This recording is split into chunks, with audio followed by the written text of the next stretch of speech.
how he arrived at that, right? So that it's not this wholesale inheritance. The ability for me, as a scholar, to think out of the box, is a consequence of my ability to connect otherwise disconnected points of reference, right? That's what I'm here to show you how to do, and it's not a matter of me talking about it. It's a matter of me demonstrating it.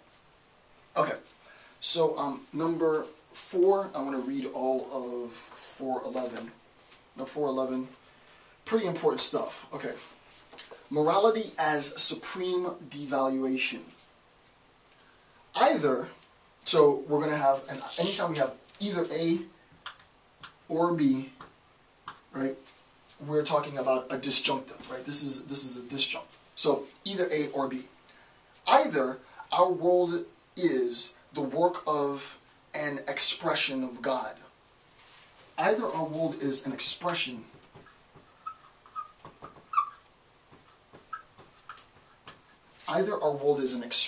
of God, in which case it must be supremely perfect. And this was Leibniz's conclusion.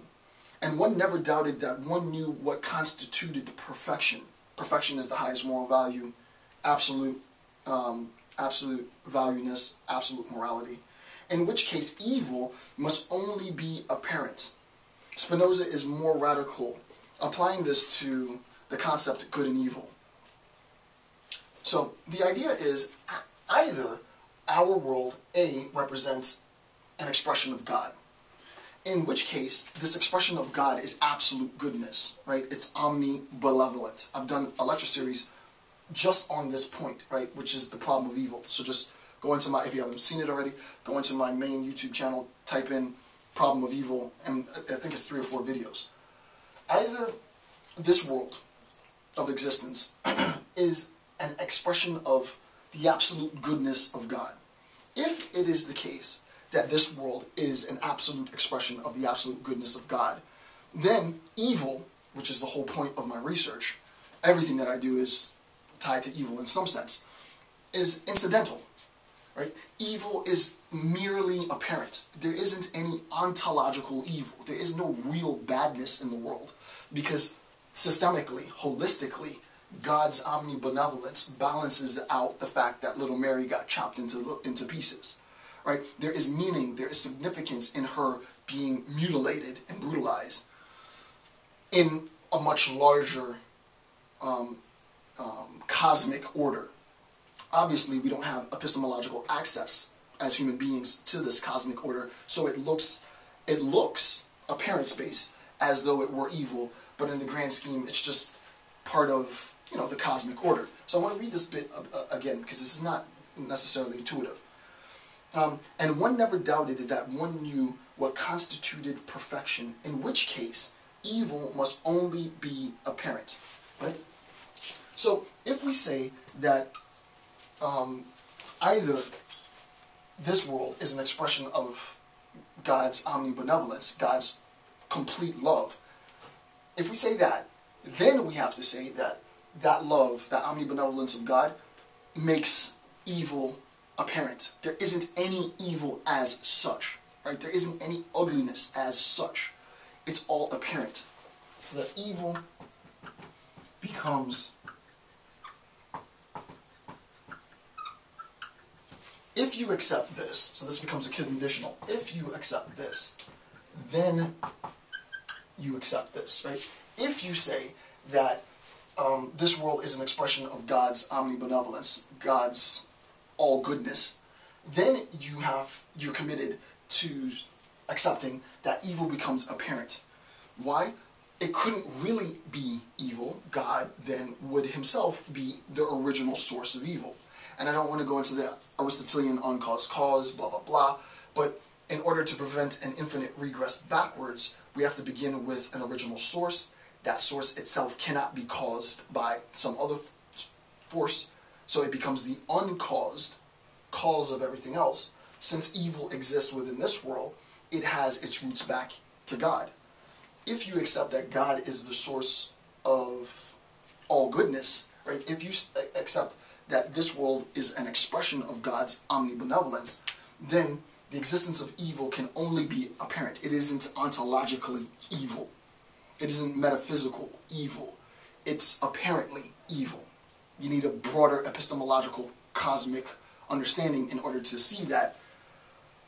But that's not gratifying, right? Or must proceed from God's supreme purpose, perhaps as a consequence of a particular mark of favor by God, who allows a choice between good and evil. Or you accept that there's purpose for it, right?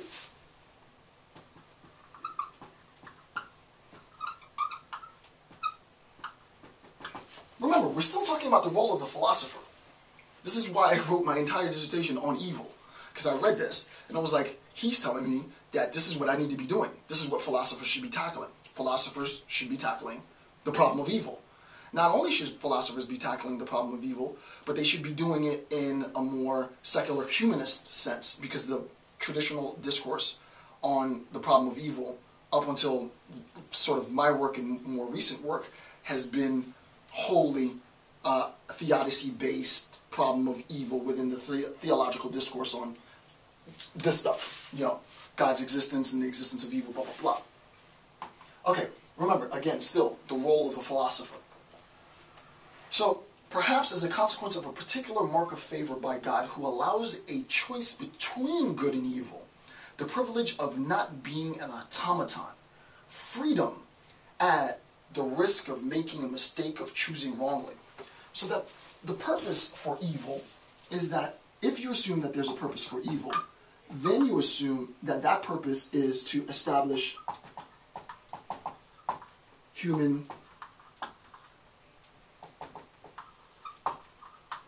If you accept that there's a purpose for evil, then you're committed, right? Then you're committed.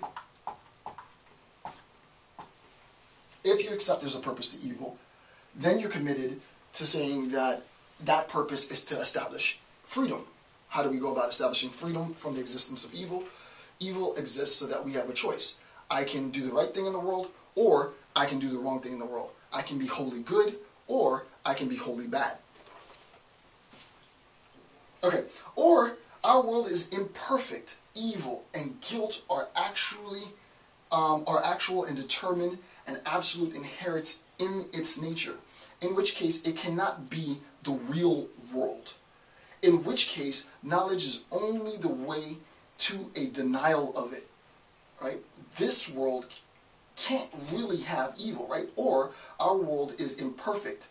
Evil and guilt are actual and determined and absolutely inherent in nature. This is the idea of the fall. So we actually have another disjunct, right? Either this happens, or this happens, or this happens, but you can't have all three, right? And actually I should conflate B, just so that I don't confuse it. Just so that I don't confuse it. So B will say is, it doesn't really matter. God's supreme purpose, right? So that there's a purpose. I ran out of space.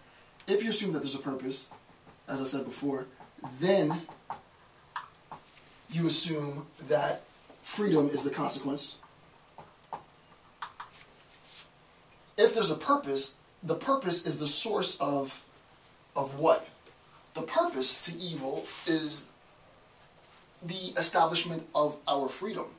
It finds its way, evil finds its way within the traditional sort of Christian discourse in the fall of man, right? This is sort of like, you know, Theodicy 101, right? Evil finds its way into the world because, you know, Eve ate the apple, she saw the knowledge of tree and good and evil, Adam came, they were aware of their nudity, blah, blah, blah. Evil introduces its fall.